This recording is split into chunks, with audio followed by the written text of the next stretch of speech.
Hello, everyone. Welcome. It's lovely to see all of you. This is the monthly Coincidence Project Speaker Series, and we have experts in all different topics relating to coincidence, synchronicity, and serendipity come on to share their knowledge and lead discussions and help us sort of connect and advance our understanding together. And we have a wonderful coincidence ally, Trish MacGregor, who helped us launch the project. She was part of our initial sort of advisory body that helped us to kind of figure out the scope and structure, what it would be like for the coincidence project. So we're really grateful to Trish and delighted to have her back today to lead on one of the many topics that she knows a lot about. Because as someone with more than 50 books, probably close to 60 books between fiction and nonfiction, there's a lot of things Trish has thought deeply about. So one of those is spirit communication. So without the further ado, I will turn it over to you, Trish, to take it away. Okay, Welcome.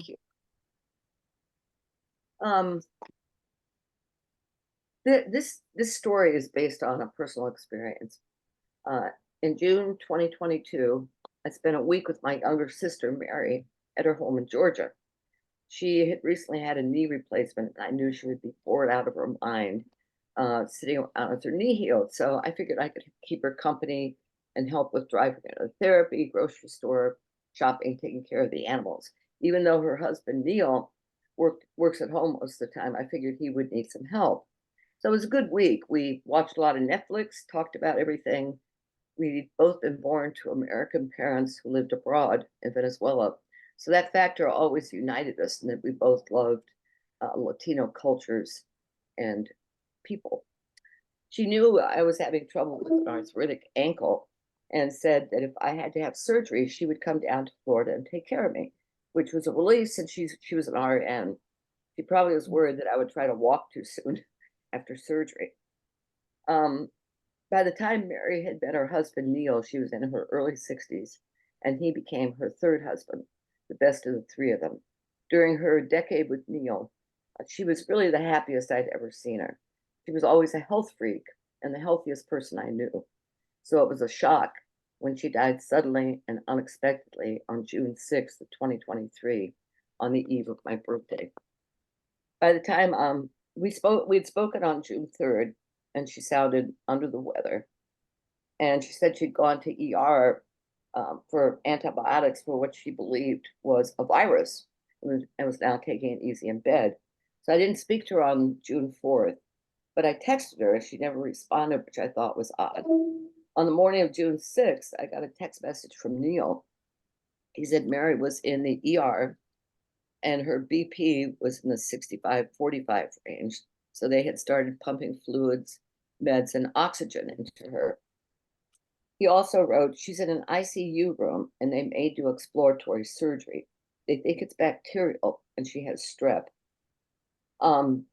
It's affecting her internal organs and they want to put her on dialysis because her kidneys aren't functioning properly. All of this feels like, all in all, he wrote, she feels like shit.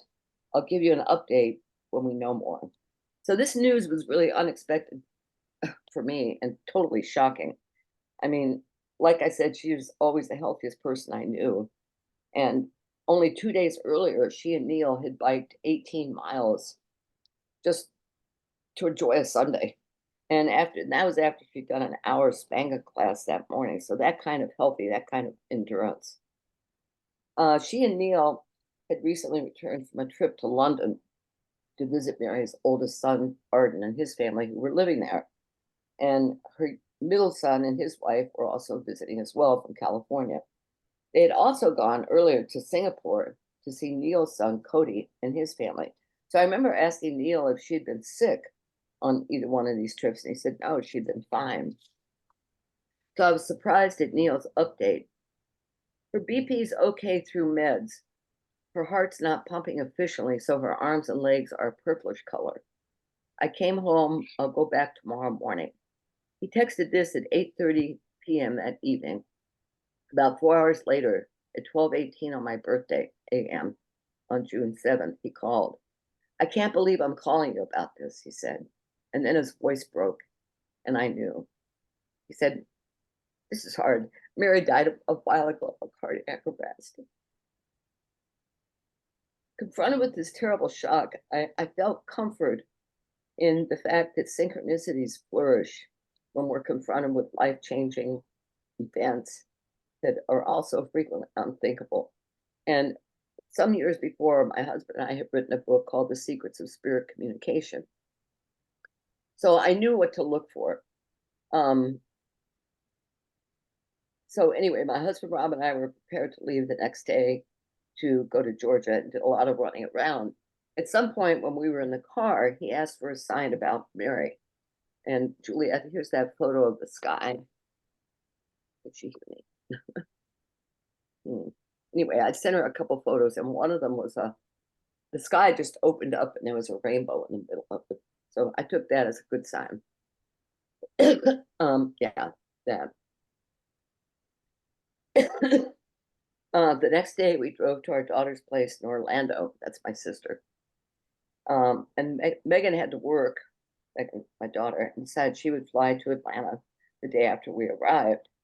So the three of us grieved and remembered. The next day, Rob and I, our dog Nigel, drove to Marietta. It turned out that Mary's 3 sons and their partners were there, and so were Neil's daughter and his son, who had flown in from Singapore with his wife and 2 kids. Then Megan arrived. My sister's absence was so pronounced that for the first several days, we really didn't do anything except grieve and talk about her. Then Neil had made arrangements for her cremation and a memorial service, what he called a celebration of life. So one evening, shortly after, this was the second synchronicity. One evening, shortly after we had arrived, I was sitting on the front porch with Nigel as he ate. And when I glanced up, there was a hummingbird right in my face. I mean, so close, I could see the color of this bird's eyes. And I felt it was my sister doing what she had done in life, which was to explore everything. And as it flew away, I said, wait, come back. Well, I ran inside and told everybody what had happened. And we realized we had discovered that the hummingbird was really, in a sense, the archetype for my sister's life. So Ashton, my sister's youngest son, and his partner were both tattoo artists. So they started giving hummingbird tattoos to everybody in the room. And this past Christmas, when we visited, my daughter and I, Megan and I, got our hummingbird tattoos. It was my first. Since her death and seeing that hummingbird, there have been a number of synchronicities. Before Mary and Neil went to Singapore, I put her in touch with Philip Mary, who I knew through the Coincidence Project, who lives in Singapore. And he's also an author who writes about synchronicity. And they exchanged emails and hoped they could get together once they were all in Singapore, but they weren't able to do it. After she died, I emailed Philip about it and explained what had led to her death, the strep. Philip wrote me back several days later. He said, I did not put 2 and 2 together that Mary was the one in Singapore at Christmas. I'm so grateful for your writing to me, and here's why. I've had a terrible infection after a pneumonia jab last week, consisting of real bad sore throat and flu virus for 8 days, which was not going away. I thought it was from the vaccination, but called the doc, who said it was probably a virus. But it got worse, and I was desperate about what to do. I wasn't even fit to go to the doctor. Then I read your email and Googled strep throat and realized I had many of the same symptoms, except for the high fever. But it's the worst thing I've had in a long time and was not going away. Long story short, your email put me on high alert that this could be serious. I went to the doctor the next morning, who said it might be strep throat or any number of bugs. So he said, I'm now on antibiotics and feeling better.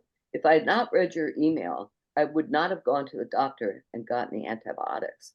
So thank you, and thank Mary, and thank Neil. I think in my last email to your sister, I said our lives would cross again. It looks like they did. Then there was another, that was another synchro. Meanwhile, Neil was going through his own synchronicities without having any word for it. he sent me a text message that really was a stream of consciousness. So I'll read you what he said. You'll see what I mean. He says, from meeting Eve in Warsaw to her moving back to Michigan, getting married, and then losing her husband, to her then moving back to Ann Arbor, where she met one of my old fraternity brothers, which put her in a position to tell Myron about Mary's death, which led her to sending me a condolence email that I anticipated just before opening, which led me to calling her because she had had similar issues with when her husband had died several years earlier. And that then prompted me to look for something about synchronicity, which I'd mentioned to her. And then the next morning, Rob sent me a video that Philip had about synchronicity information, a synchronicity about the concept of synchronicity.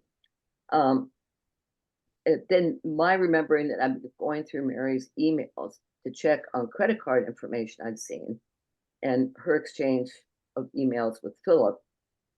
And then you emailing Philip about this story, which led him going to the doctor and getting meds that may have saved him from a much worse outcome. So that's the outline, but it really does point to the universe working in mysterious ways. The number of things that had to line up to get from point A to point B is pretty amazing. So now Neil and the rest of the family know exactly what synchronicity is. Then there's some astrological synchronicities.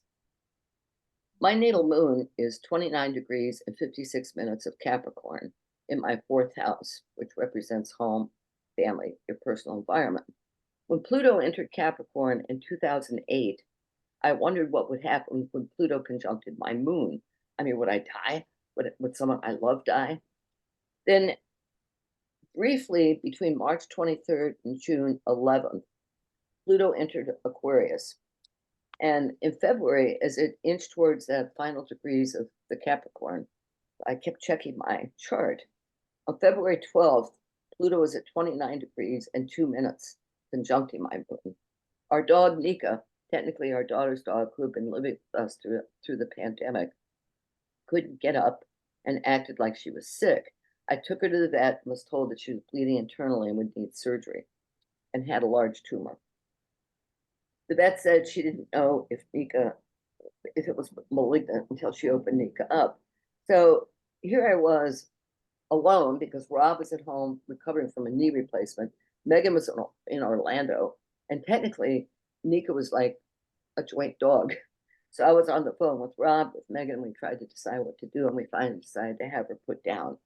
So I understood one of the meanings of Pluto conjuncting my moon, and finally knew that my birth time, 3 p.m., was correct. At the time my sister died, Pluto was also conjuncting my moon by less than 1 degree. Okay, then there's the spirit contact angle. As I said, I was also facing, by this time, I was facing a possibility of ankle infusion surgery. And with Mary dead, I thought, oh my God, what am I going to do? You know, I won't have my RN here with me. So I just asked her spirit to help me out. About a month after we got home from Georgia, I heard from a friend in Sarasota, Susan Antorno, who was a retired veterinarian, and she recommended a guest for our podcast, The Mystical Underground. The man was a psychic healer who had given several talks at the spiritual center she attended. And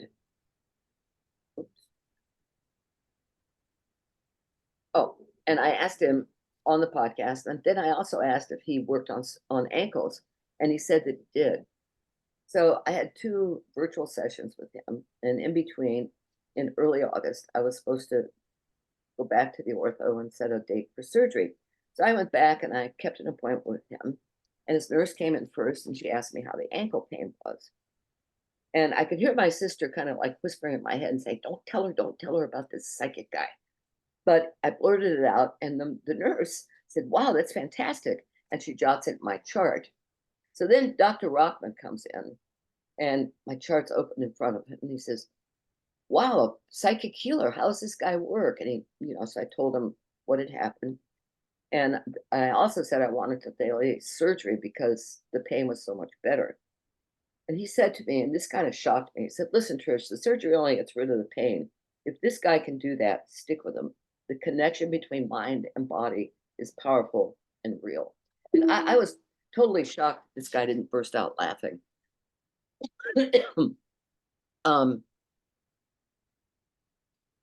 Sorry, I'm getting over a cold. So that was 9 months ago, and I haven't been back. My ankle's still swollen, so there's still some discomfort, but the healing is gradual and real. So in a sense, my sister's untimely death triggered a different kind of spiritual journey for me through synchronicities, and for everyone else in the family too, I think. They now realize that synchronicity isn't just a word, it's a real phenomenon. There's another synchro here too. Chris Mackey, who's on the Coincidence Project, pointed out to me. He said, Trish, Carl Jung died on June 6th. So did your sister. And for me, that was meaningful because for a long time, Mary kind of considered me to be the weirdo in the family because of my fascination with Jung and the I Ching and Tarot and astrology. But once Chris had pointed out that synchro, I felt she was saying, hey, okay, I get it now. Any questions?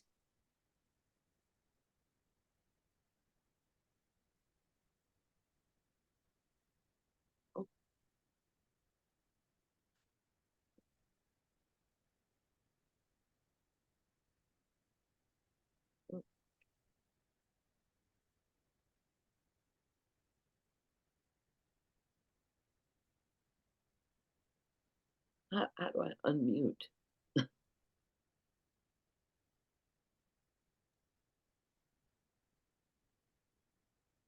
If anybody would like to jump in with a comment or question, you can use reactions on your toolbar. You click on more at the bottom of your screen, it's 3 dots, and then click on reactions, and then you can click on raise hand. That lets us know if you have a comment or a question. But they may not have one yet. Let's see. I can have a question. Okay. Hi, Trish. Nice to see you. Bernie, I see you too. You've been into this synchronicity thing for a few weeks now, I think. Few weeks. That's what I mean, a few weeks, like much of your life from what I can tell. And that's the death of your sister, you said triggered, and you described a lot of synchros, as you call them, in your family and Philip Mary as well. You tend to think about, I heard, think about it as the universe doing it, or the universe, but you also think about astrology. And I just wonder about how you think this happens, because as you probably know, that when there are major shifts in a person's environment, synchronicities are much more likely to happen. Yeah, and I think what was so interesting about all of this is really nobody in the family understood what synchronicity was. So, I mean, when I come running into the house going, a synchro, this hummingbird flew in my face, and everybody's like, wow, okay, let's get a hummingbird tattoo. And, from that point on, my sister's oldest son, Arden, was so upset that I called a psychic friend of mine and asked her to do a reading for him. And she did. And it helped soothe, I think, his grief. And for Neil, the synchronicity stuff, he really gets it now. I think before it was just, oh, that's one of Trish and Rob's weird things, but they all get it. And here's another weird thing. While we were in Georgia, my sister's middle son, Avery, was there with his wife.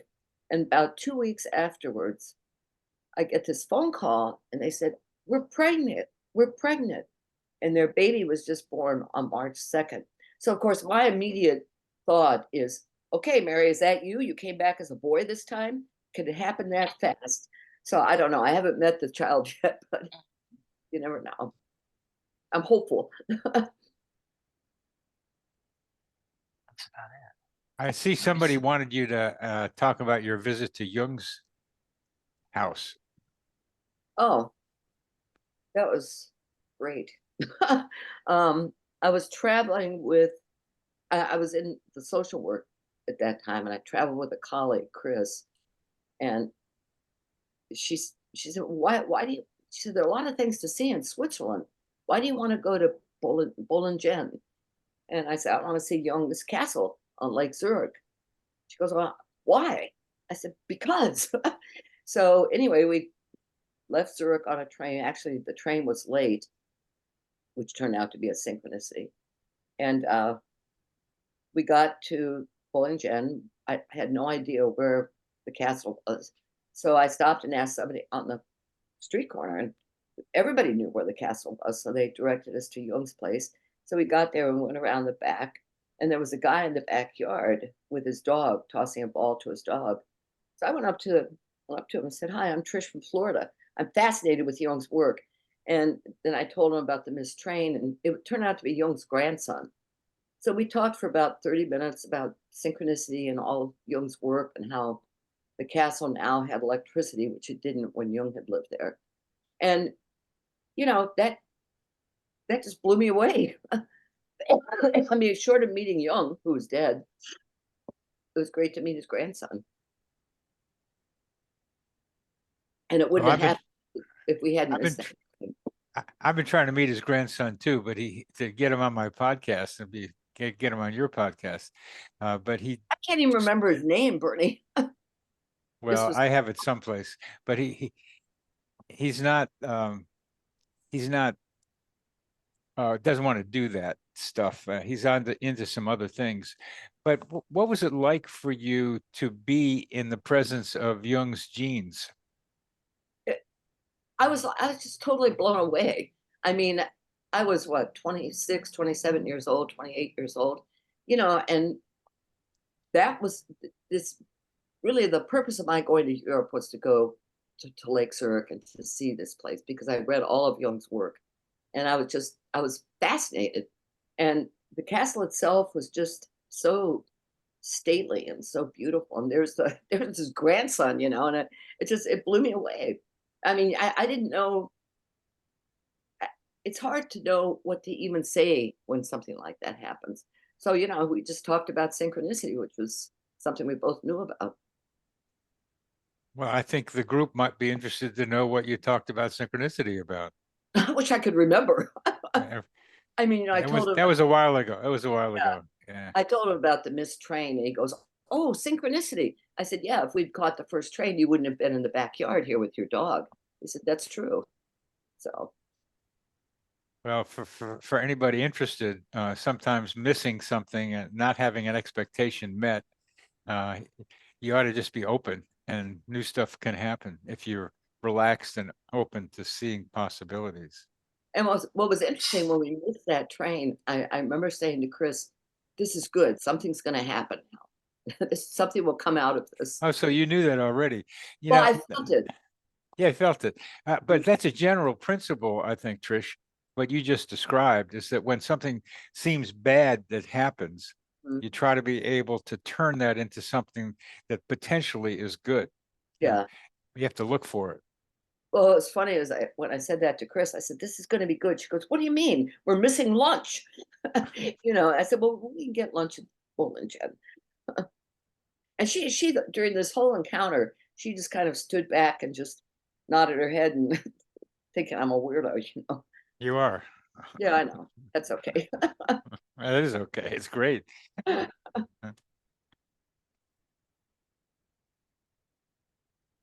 Anybody else want to get into this?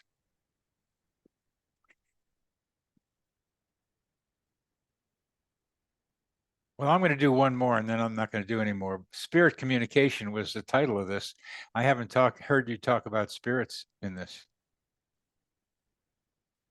Well, I mean, the hummingbird was probably the biggest thing. But also this whole thing with the ankle, I kind of felt, you know, that she had sort of maneuvered events so that I would meet this psychic healer and, you know, go through that, because she knew I really didn't want the surgery. But I always felt her presence in that, especially because she was a nurse. No.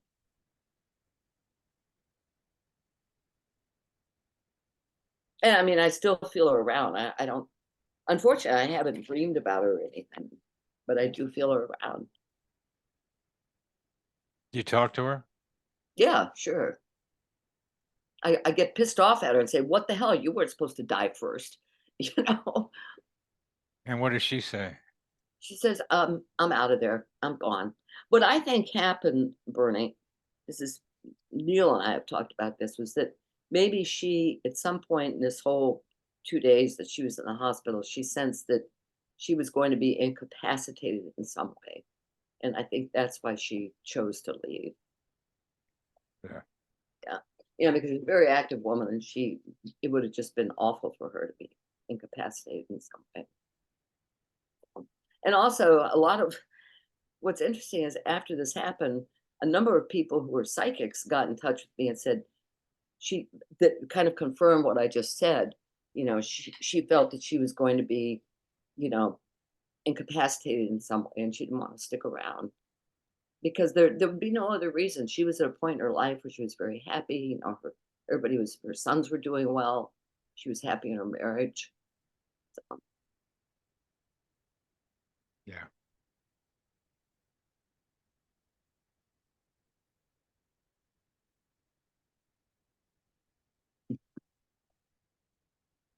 somebody says here, do you use I Ching? Yep, I do. I love the I Ching.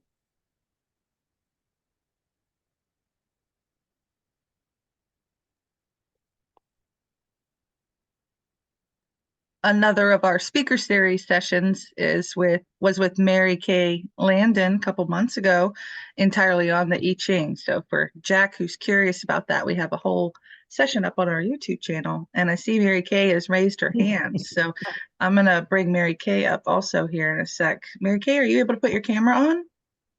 Yeah, not feeling terribly photogenic today, but what the heck. Hi, Trish. So nice to see you. To see you too. How are you? Good, good. You know, you just woke me up when you said the I Ching. I'm kind of wondering how you use it. I'm always curious with another experienced practitioner, like, you know, how do you use it? When do you use it? That kind of thing. Well, I mean, I didn't have the I Ching with me when I was in Georgia right after she died, but once I got home, I started doing the I Ching all the time, trying to gain some sort of insight into why this had happened. And Did you get any insight from it? Did it yeah, tell I you? think I did. I mean, I ended up with hexagram 11 piece, Oh, what which I question thought did you was, ask? Do you remember? God, I wrote it down somewhere, but I have no idea where my notes are.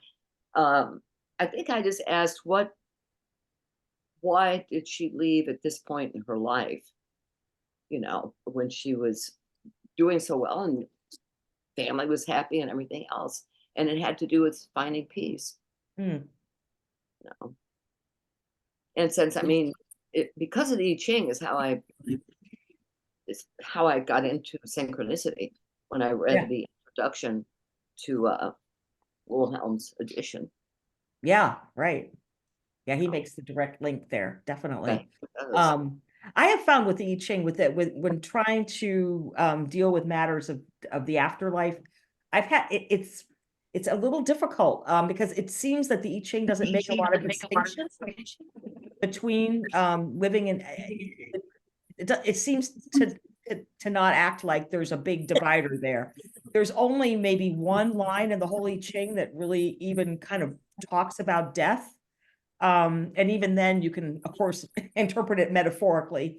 But I remember I did some readings with a friend who was dying, definitely dying. And it kind of, it didn't act like she was in any kind of trouble. If anything, she got readings that were more positive than, say, some other person dealing with something else, you know? well, that's interesting. Yeah, it was. Yeah, but I know what you mean. And also, I mean, when you're talking about ancient Chinese life, you know, it's sometimes difficult to interpret the hexagrams. Oh, yeah.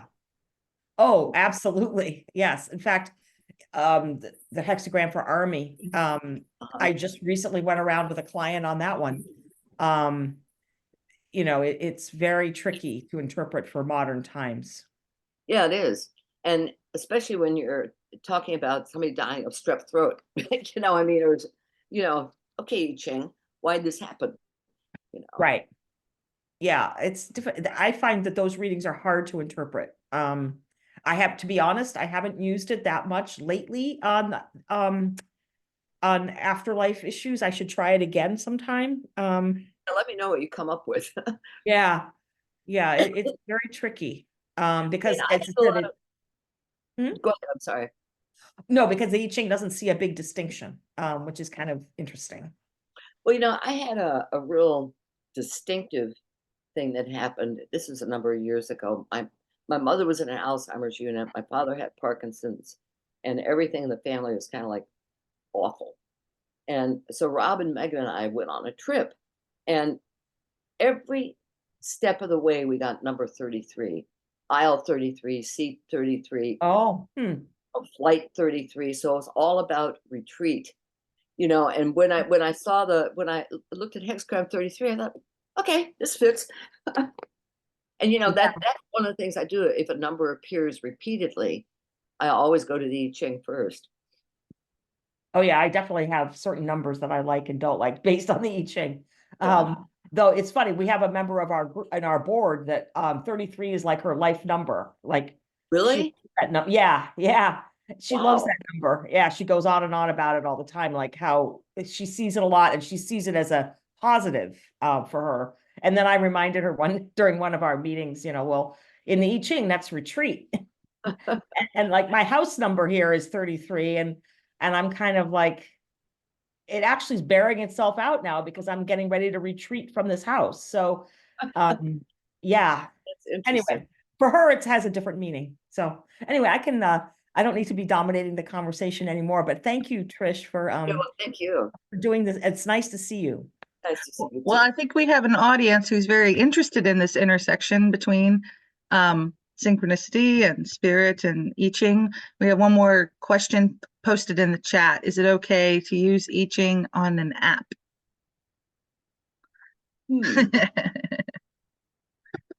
I don't know. I've never used it on an app. I don't like book. Yeah, go on, Trish, sorry. No, I like being able to open my book and see what's the app. I'm curious now. There's an app for everything now, and there's usually not one, there's 20. Just like with Yeah. astrology, people can have their Right. chart done by an app, but then you don't get the wise counsel of someone who studied it for many, many years to help you interpret it. Also, I would say that it depends. Some of these apps do not do change lines. So Well, you're missing out on a huge piece of the I Ching Yeah. if you don't get the change lines. So it depends. I mean, I can't say. I've never used an app. I have looked at computer programs like on the computer, which I guess is the same thing, but I haven't liked any of those really. But I mean, it makes people think it's accessible, but it really is still kind of not, Yeah, especially if it doesn't do changing lines. That's yeah. Right. Good.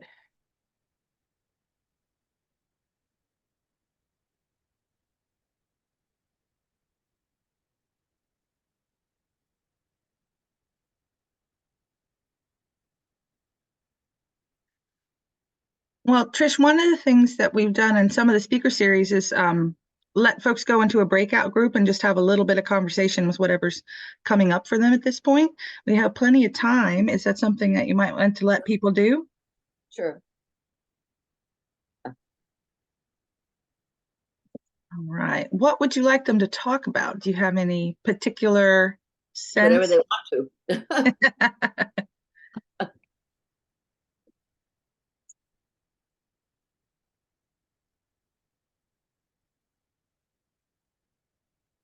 All right. Well, let's give everybody about 12 minutes just to discuss with two colleagues and see what's coming up for you now. You might have a story or some thoughts or some questions, and then we'll have some time to debrief where you go in the breakouts when we come back together. So we'll see you in about 12 minutes. Just click accept on the breakouts.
So I'm going to have all of us here up on the screen. Got a small group here towards the end of our program. So I would be curious what people were chatting about, if anybody might like to share a bit about what was coming up for you. You got to ask Carl, man. He was riffing pretty cool. All right, I think Carl, bring it we on. could summarize the breakout session as Carl takes over and tells about his life and his beliefs and philosophy. So, It's a little excessive. It's a little excessive, Carl. No, it was like that. It was like I wanted to say, one of my colleagues worked on a paper with Joseph Ledoux, Yeah. but I didn't have a chance to get that in, so it was interesting that you brought him up, and I have worked like alongside him, actually. Yeah, he's an interesting guy. I only know him through a few email exchanges we had on topics and then one phone call. But yeah, he's an interesting guy. Yeah. Anyway, so what did you guys talk about? My new friends in this group? Well, I'm gonna summarize, Carl, just a minute. The poetry of language was what he was emphasizing. That we can look at a word somebody speaks and wonder what that means. I was listening to a podcast about tarot yesterday, and Carl, that's just what she was talking about. If someone asks for a tarot reading and says, should I get takeout or not for the tarot reading? The person instructing in tarotology said, no, think about what that might mean to that person. For example, what it might mean that the person's on a limited budget and feels guilty about getting takeout instead of something else. And that leads to more stuff, just like as Carl was talking about, taking sentences apart and trying to look at the words and see what the person might actually be saying. Yeah, and just to hammer that point home, because I really am in love with my own ideas, is that what we do in science, we try our best to use words that have precise meanings. And I think the gentleman that really took that to high art was Ludwig Wittgenstein in his first book, The Tractatus.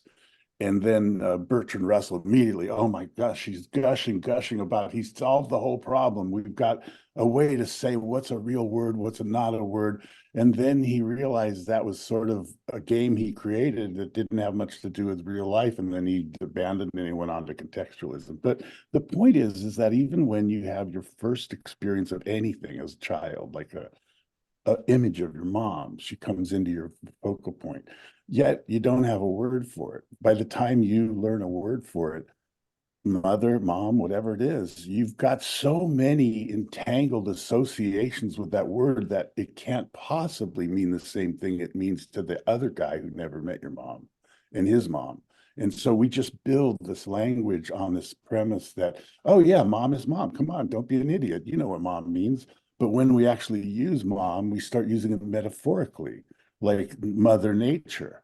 And you just build an important, really important magical universe around everything you know using language. And the net effect of that is that no human can possibly see reality without looking through that thin ice we created, that so-called clear view of everything we've seen and experienced. But looking through that with all of our experiences, we never really can touch reality. You can't do it with words. You cannot get there with words. And it will limit you because, like, physicists are limited. They're trying to unify this field theory with this thing.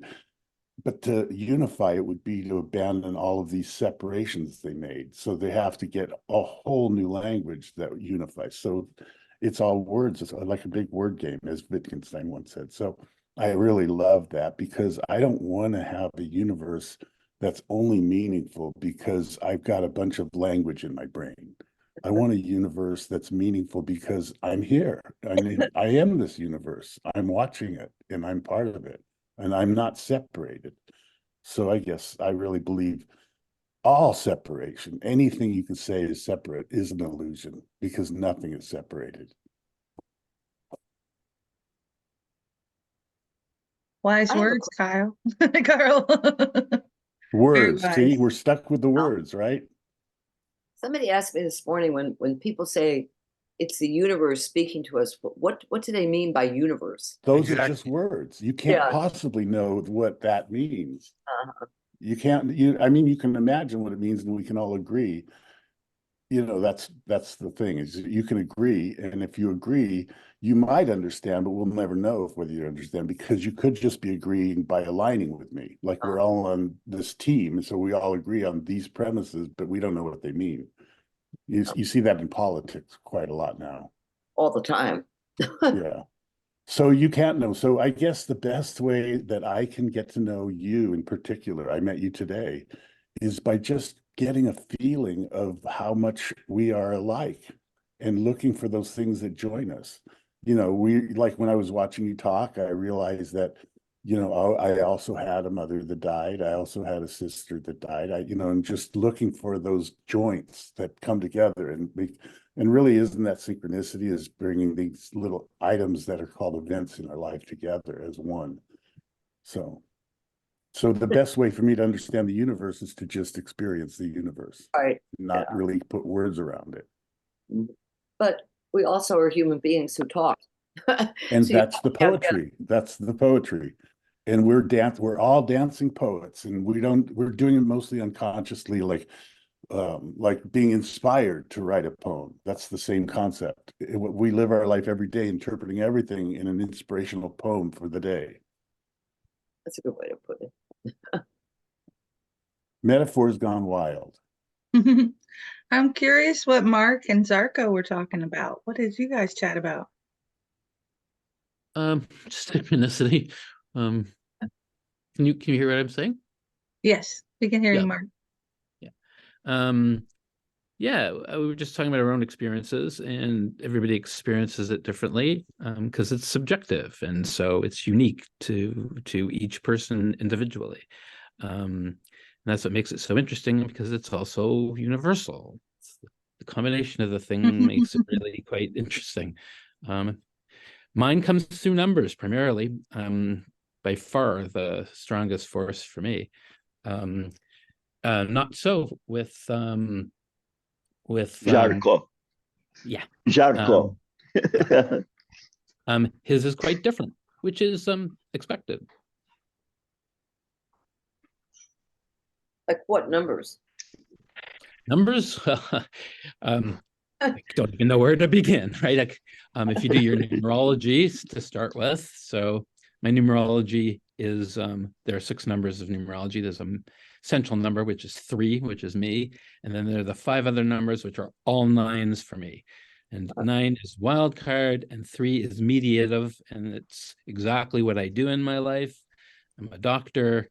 It's a mediative profession. I'm a Levite. That's a mediative Jew. And it just goes on from there. Like the numbers say, let's take the number 314. It's a good example. From a child that was interested in math, you'll recognize 314 as pi. Also, it's the time my daughter was born. Wow. You'll take my first house, 172 Caribou Road.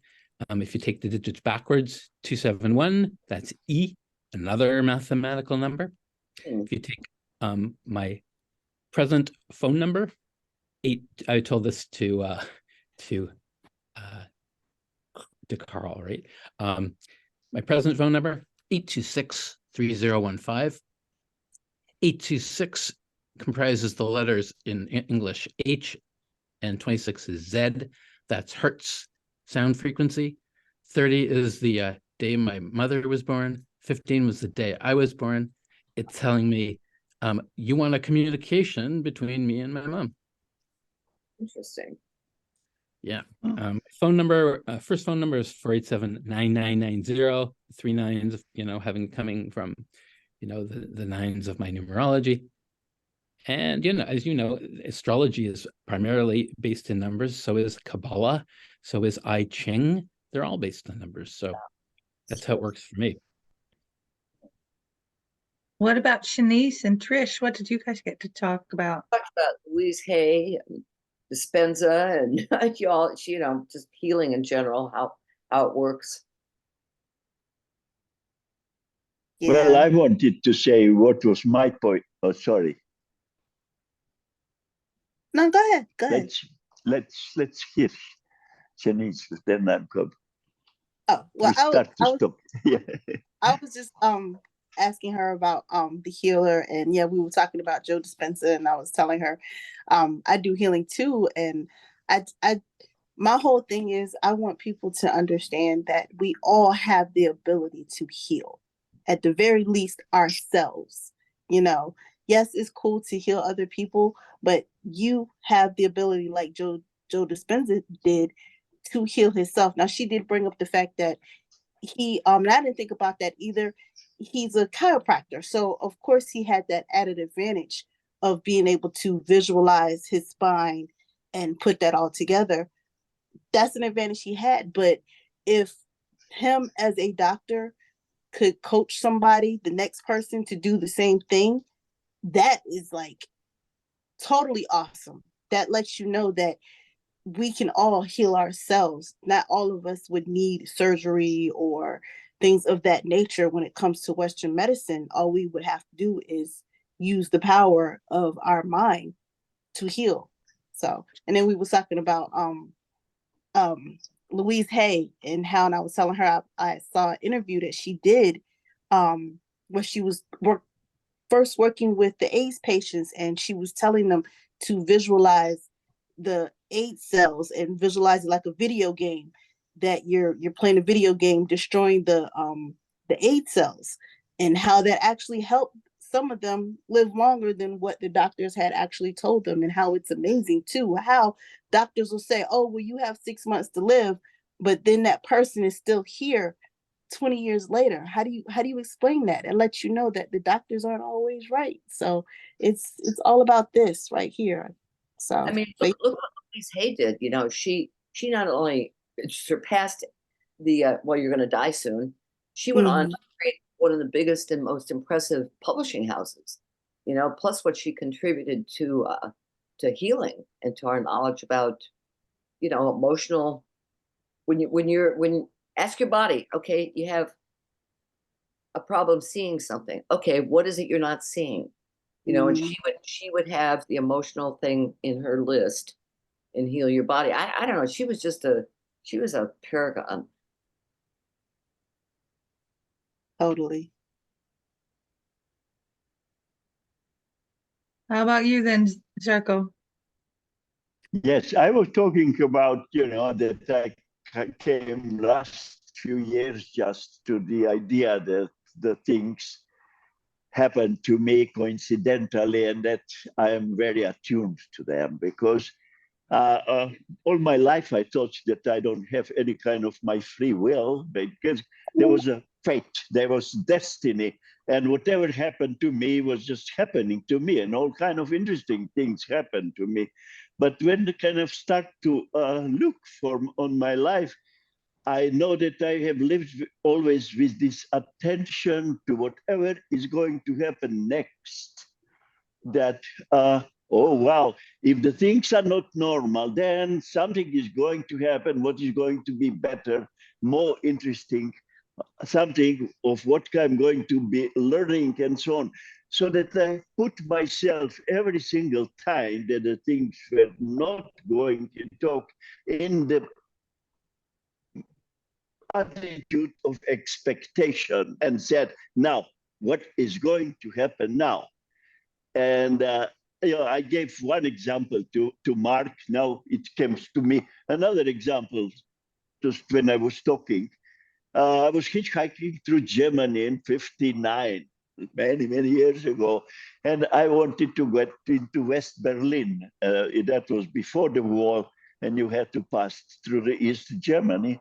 And I was hitchhiking, waiting to get into Berlin, somewhere from the West Germany into West Berlin.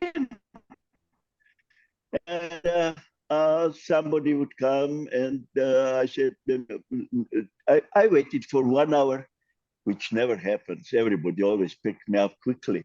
And then another 1.5 hours, and I said, wow, that's going to be great time in Berlin because I'm waiting for so long.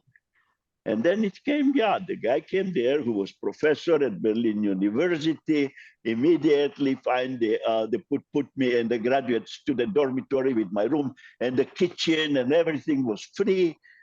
I mean, that's kind of the things I was expecting, something beautiful to happen because I was waiting and I was waiting for that. And all my life seems to be like that. You know, it's just kind of strange. I went in many different places with different people and always was this, oh, wow, something beautiful is going to happen.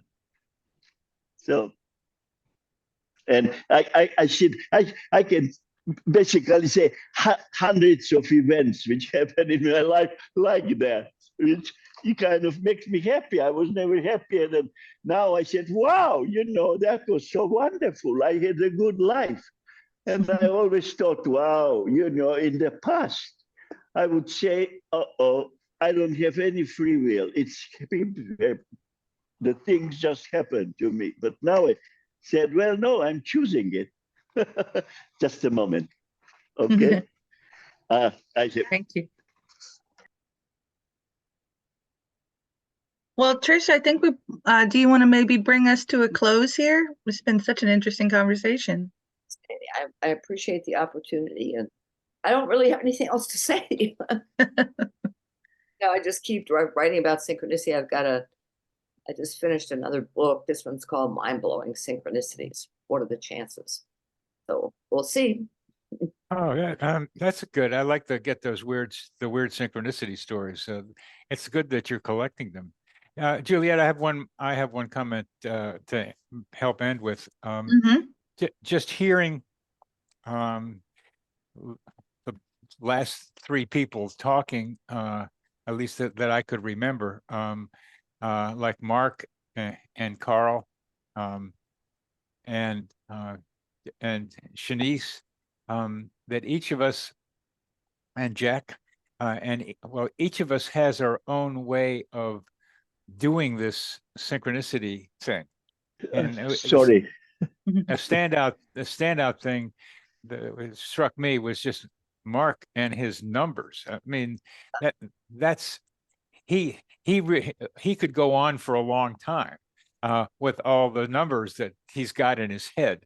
And this is the way he's filtering reality, is through numbers. Not the only way, but he's filtering through his reality.